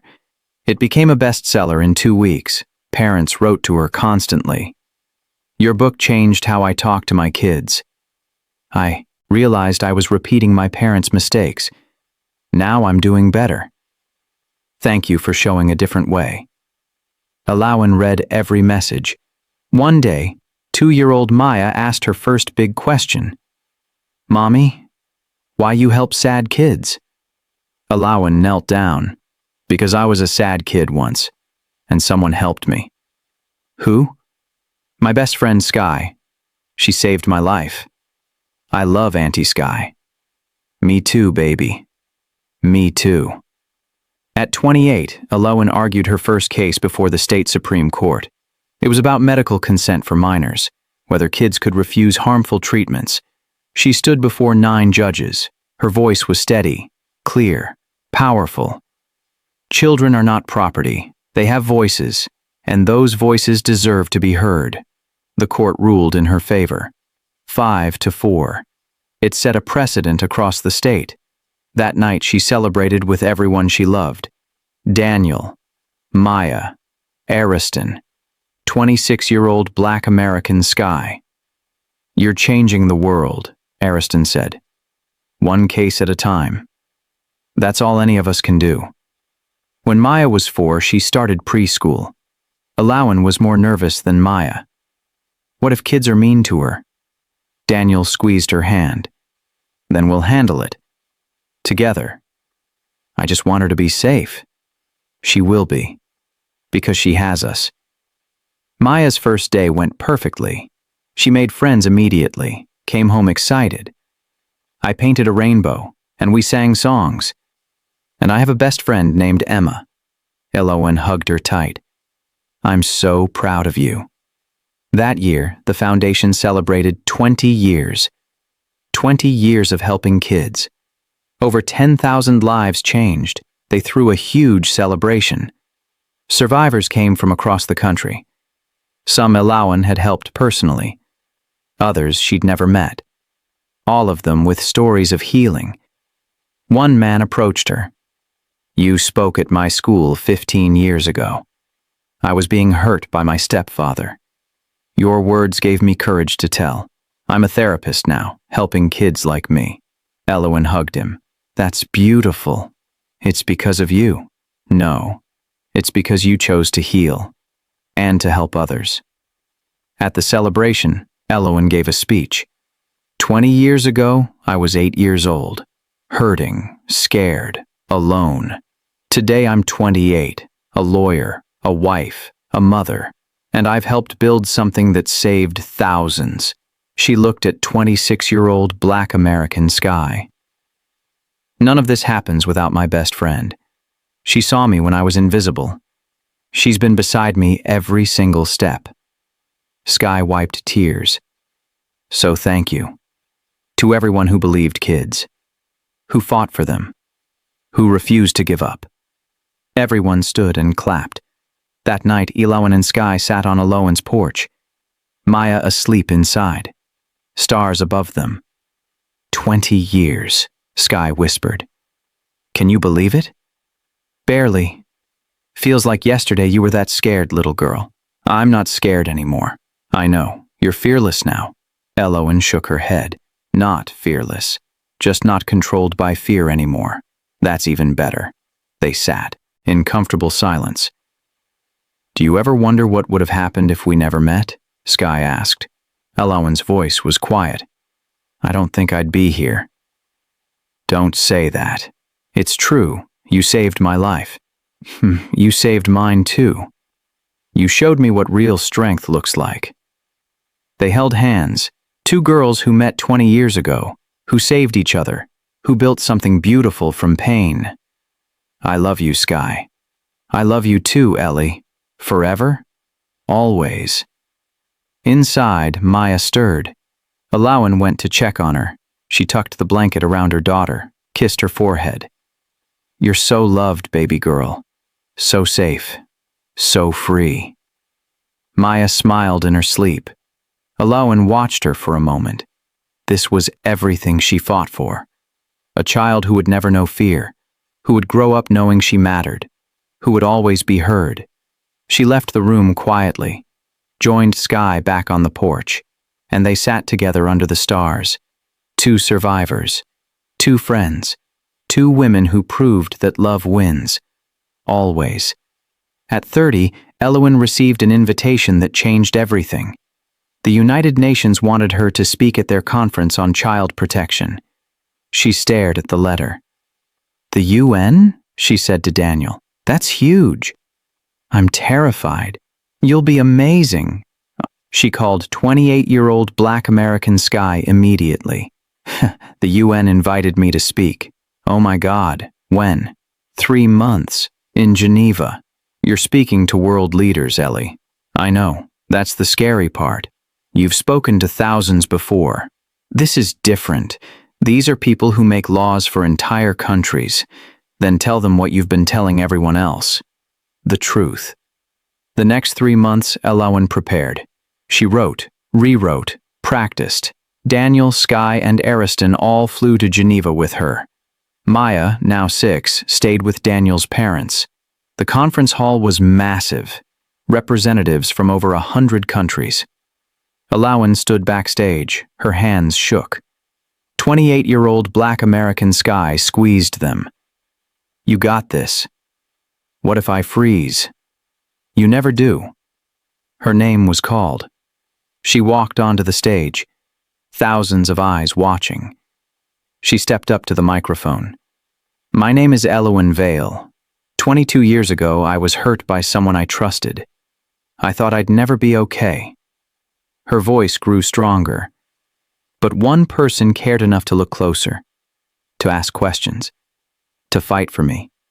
And that changed everything. She paused. Millions of children worldwide don't have that one person. They're hurt in schools, foster systems, their own homes, and nobody stops it. She looked directly at the audience. We need global standards, mandatory reporting, independent investigations, and we need to believe children when they speak. She talked for 20 minutes. When she finished, the entire room stood and clapped. Leaders approached her afterward. We want to implement your recommendations. Can you consult on our child protection bill? Will you speak at our national summit? She said yes to everything she could. That night she called Maya. Hi, Mommy. Did you talk to important people? I did, baby. Did they listen? They did. Good. Because you're smart. Elowen smiled. I love you. Love you more. Over the next year, 12 countries passed new laws based on Elowen's recommendations. The foundation expanded internationally. Offices in 5 countries now. At 32, Elowen was nominated for a major humanitarian award. The ceremony was in New York. 30-year-old Black American Sky flew in from Boston, where she now ran a regional office. Can you believe we're here? Sky asked. No, it feels surreal. It's real. You earned this. Elowen's name was called. She walked on stage and accepted the award. This isn't just mine. It belongs to every survivor who found their voice. every advocate who refused to look away, and especially to my best friend Sky, who started everything by simply caring. The camera panned to Sky. She was crying. We were 7 and 8. We had nothing but each other, and that was enough. The crowd stood and applauded. That night, they all celebrated. Ariston, Daniel, 8-year-old Maya, Sky. Maya climbed into Elowen's lap. "Mommy, why do people clap for you?" "Because I help kids who are sad." "Like you were sad?" Elowen paused. "Yes, like I was sad. But you're happy now?" "Very happy." Maya hugged her. "Good." At 35, Elowen decided to step back from public speaking. "I want to focus on policy work and spend more time with Maya." "Do you feel ready?" Ariston asked. "Yeah, I've said what I needed to say. Now it's time for others to carry the message." She announced it at a press conference. "I've spent 20 years sharing my story. Now I'm passing the torch to other survivors." Reporters asked questions. "Any regrets?" "Only that I couldn't help every child, but I did what I could." "What's your message to survivors?" "Your voice matters. Don't wait for permission to speak. Just speak." "What's next?" "Being a mom, being a wife, living quietly, I've earned that." After the conference, she picked Maya up from school. "Can we get ice cream?" Maya asked. "Of course." They sat at a small shop, just a regular mom and daughter. Nobody recognized her. Nobody asked for photos. It was perfect. Maya swung her legs. "Mommy, I love you. I love you too, baby. Will you always be here? Always, I promise." Maya smiled and went back to her ice cream. Elowen watched her. This was success. Not the awards or fame. This. A happy, safe child who never doubted she was loved. That night, 33-year-old Black American Sky called. "How does it feel? Being retired?" "Free, happy, ready for the next chapter." "What is the next chapter?" "I don't know yet, but I'm excited to find out." "Me too." They talked for an hour, about everything and nothing. Just two best friends who'd been through it all. When Elowen hung up, she felt peaceful. She'd done what she set out to do. Survived, healed, helped others. Now it was time to just live. And she couldn't wait. She looked at herself in the mirror. Scars barely visible now, but still there. Reminders of where she'd been. She touched them gently. "Thank you for making me strong." Then she smiled, turned off the light, and went to bed, ready for whatever came next. At 37, Elowen did something she'd been avoiding. She went back to the old Vale mansion. Ariston had kept it but never visited. Now he was selling it. "Do you want to see it one last time?" he asked. Elowen hesitated. "Maybe I should."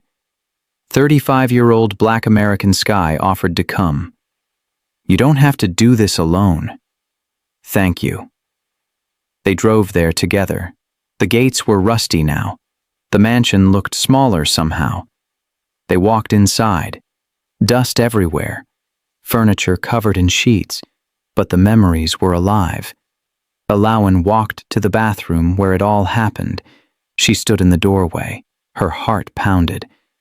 "This is where it happened," she whispered. Sky squeezed her shoulder. "You're safe now." "I know, but that little girl wasn't." She stepped inside, walked to the mirror, stared at her reflection. "I'm sorry I couldn't protect you then," she said to the mirror. "But you survived. You became strong. You helped thousands of people." Her voice cracked. "I'm so proud of you."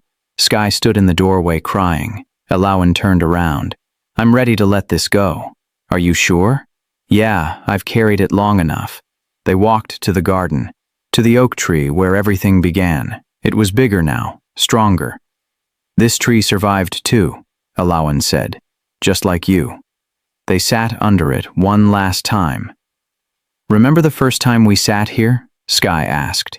"You told me everything would be okay. Was I right? Elowen smiled. You were right. They sat quietly for a while. Then Elowen stood. I'm ready to go. They left the estate. Elowen didn't look back. That chapter was closed. A few weeks later, 10-year-old Maya came home from school upset. What's wrong, baby? Elowen asked. A girl in my class said her dad yells at her all the time, makes her feel scared. Elowen's stomach tightened. Did she tell a teacher? She's too scared. What did you tell her? That she should tell someone. Like you always say. Elowen hugged her. That's exactly right. You did good. The next day, Elowen called the school. A student may need help. Can you check on her? The counselor promised to follow up. 2 days later, they called back. We spoke with the girl. She opened up. We're getting her family support. Elowen felt relief wash over her. Even retired from public work, she couldn't stop helping.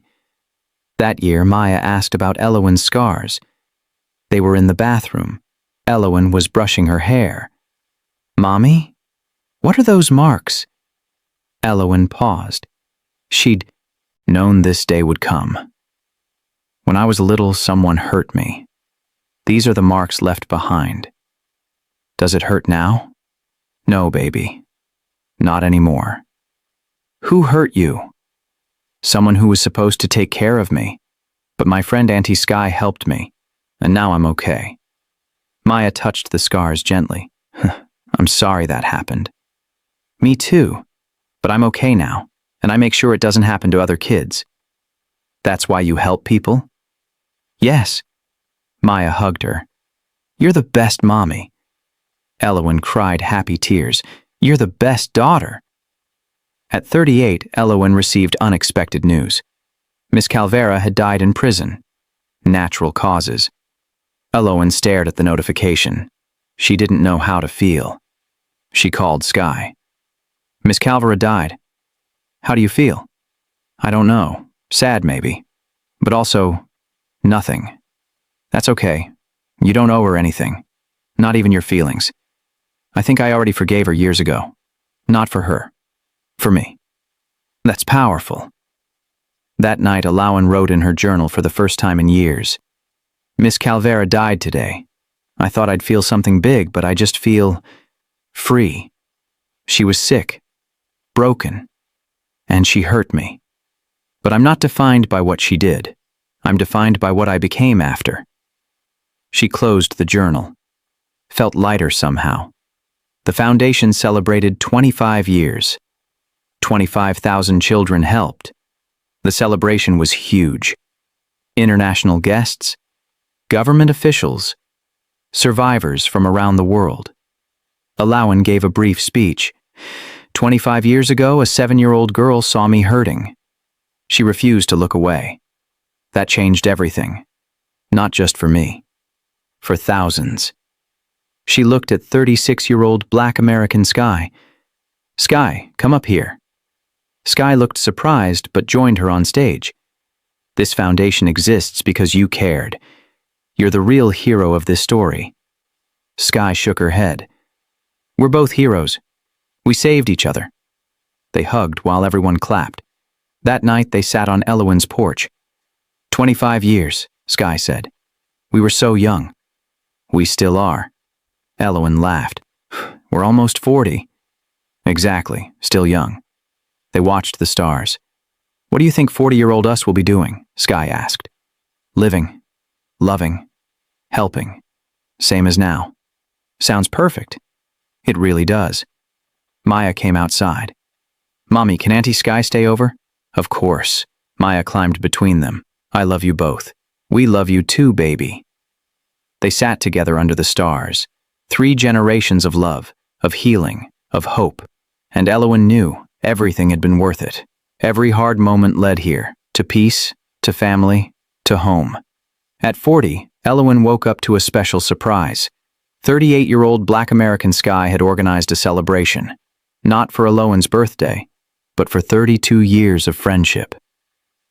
32 years since we met, Sky said. That deserves celebrating. They went to the beach, the same one from years ago. brought 12-year-old Maya along. They walked in the sand, ate ice cream, laughed about old memories. "Remember when we thought high school was scary?" Elawan said. "Now we're 40 and still scared of new things." "But we do them anyway." "That's growth." Maya ran ahead, chasing seagulls. "She's so much like you," Sky said. "How?" "Brave, kind, sees people who need help." Elawan smiled. "She's her own person, but thank you." That year, Maya started asking deeper questions. "Mom, do you still have nightmares?" They were having breakfast, just the two of them. Elawan put down her coffee. "Sometimes. Not often anymore."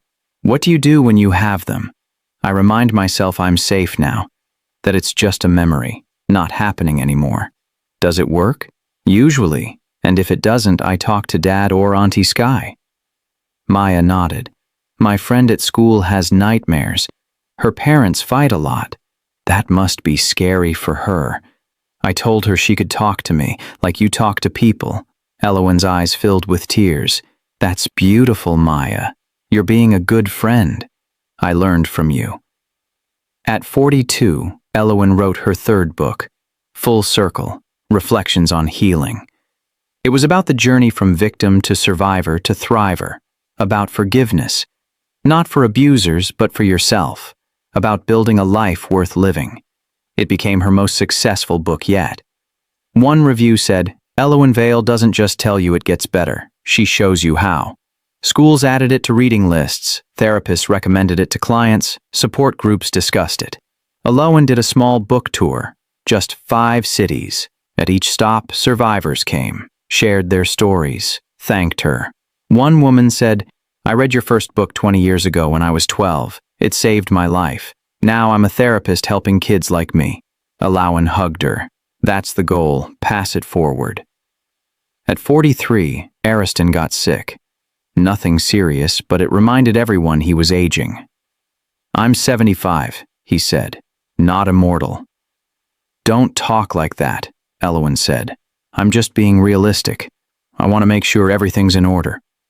He updated his will, made Elawan president of the foundation board. "You built this. You should lead it. We built it together. And now you'll carry it forward." She accepted the role. The foundation continued growing, 30 countries now, 50,000 kids helped. Elawan couldn't believe it sometimes. From one little girl hurting to 50,000 helped. 40-year-old Black American Sky smiled. That's the power of not giving up. Maya turned 14. She joined the foundation's youth advisory board. "I want to help," she told Elawan, "like you did." "Are you sure? You don't have to." "I want to. I've seen what you've built. I want to be part of it." Elawan hugged her. "Okay, but school comes first." "Deal." Maya was a natural. She connected with younger kids easily, made them feel safe, heard. One day, a 9-year-old boy opened up to Maya, told her about his teacher being mean. Maya helped him tell the counselor. The teacher was investigated, moved to a different role. The boy thanked Maya. "You believed me." "Always," Maya said. That night, Maya came home glowing. "I helped someone today?" Elawan smiled. "How did it feel?" "Really good. Is this how you feel?" "Every single time." "Then I want to keep doing it." "You will. In your own way." At 45, Elawan received a Lifetime Achievement Award. The ceremony was huge, international recognition. But what mattered most was who was there. Daniel, Maya, Ariston, 43-year-old Black American Sky. When she accepted the award, she didn't prepare a speech. She just spoke from her heart. 37 years ago, I was 8 years old, hurting, invisible, hopeless. Today, I'm 45. Happy, loved, fulfilled. She looked at Sky. "None of this happens without my best friend." She saw me. And that simple act of seeing changed everything. She looked at Maya. And now I see it continuing. My daughter helping kids. The cycle of compassion keeps going. She held up the award. This isn't mine. It belongs to every survivor who found their voice, every person who believed a child, every advocate who fought when it was hard. Everyone stood. Ariston cried. Daniel beamed. Maya smiled proudly. And Sky? She just nodded, because they both knew this was always how it was meant to end, not with trauma, but with triumph, not with pain, but with purpose, not with fear, but with love. After the ceremony, they went to dinner, just the five of them, no cameras, no reporters, just family. I'm proud of all of us, Ariston said. We should be, Elowen replied. We did something impossible. What's that? Maya asked. We turned the worst thing into the best thing. Sky raised her glass. To turning pain into purpose. They all clinked glasses, even 17-year-old Maya with her soda. To purpose, they said together. That night, Elowen wrote in her journal one last time. I'm 45. I've helped thousands. I have a family I love. And I'm finally, completely at peace. She paused. That scared 8-year-old girl would be so proud. She closed the journal, smiled, and knew she'd done enough. More than enough. She'd changed the world, one child at a time. At 50, Elowen woke up to 22-year-old Maya jumping on her bed. Mom, it's your birthday, Elowen laughed. I'm getting too old for this. You're never too old. That afternoon, they drove to a park. Daniel was already there setting up. When Elowen arrived, she saw hundreds of people. A banner hung between trees. Thank you, Elowen. Survivors, families, advocates, people whose lives she'd touched. 48-year-old Black American Sky stood in front, holding a microphone. Surprise. Elowen's hands covered her mouth. Sky walked over. We wanted to celebrate you. The real you. Not the famous advocate. Just Elowen, our friend, our hero. One by one, people came up. You saved my daughter. You gave me courage to leave. You changed the law that protected my son. You believed me when nobody else did. Elowen cried through every story. Finally, Sky spoke. 42 years ago, I met a scared little girl. She was hurting, alone, but also the bravest person I'd ever meet. The crowd went silent. She didn't just survive. She turned her pain into power. She saved thousands, and she showed me what real strength looks like. Sky's voice cracked. Ellie, you're my best friend, my sister, my hero. Thank you for letting me walk beside you. Elowen walked over. They hugged tight, both crying. The crowd clapped and cheered. Maya ran up. Mom, why is everyone crying? Elowen picked her up even though she was too big. Because we're happy, baby. Happy crying is still weird. Everyone laughed. That night, just family gathered at home. Ariston, now 85, Daniel, Maya, Sky. They ate cake, told stories, laughed until their stomachs hurt. Maya fell asleep on the couch. Elowen carried her to bed, tucked her in. Sweet dreams, baby girl. She came back downstairs. Everyone was on the patio under the stars. She joined them. This is perfect, she said. You deserve perfect, Ariston replied. We all do. Sky raised her glass. To Elowen, who taught us that surviving is just the beginning. Everyone raised their glasses. Elowen looked at each person. Her father, who learned to change. Her husband, who loved her completely. Her daughter, who would carry it forward. Her best friend, who started everything. I want to say something, Elowen said. Everyone turned. 42 years ago, I thought my life was over. I was 8 years old and believed I'd never be happy. Never be safe. Never be free. Her voice was steady. But I was wrong. Because one person saw me. Refused to look away. And that changed everything. She looked at Sky. You saved my life. But more than that, you showed me life was worth saving. Sky wiped her eyes. Dad, you showed me people can change. That's powerful. Ariston nodded, unable to speak. Daniel, you showed me I'm worthy of love. He squeezed her hand. And Maya, you showed me that healing isn't just fixing the past, it's building a better future. She stood. I spent years sharing my story, helping others, fighting for change, and I'm proud. But you know what I'm most proud of? She paused. This, right here, this family, this love, this peace. Her voice grew stronger. I survived hell, and I built heaven from the ashes. Not alone, with all of you. She raised her glass. So here's to survival, to healing, to love, and to never giving up. Everyone stood. To never giving up, they said together. They clinked glasses under the stars. Later, Elowen and Sky sat on the roof. Their spot, always their spot. 42 years, Sky said.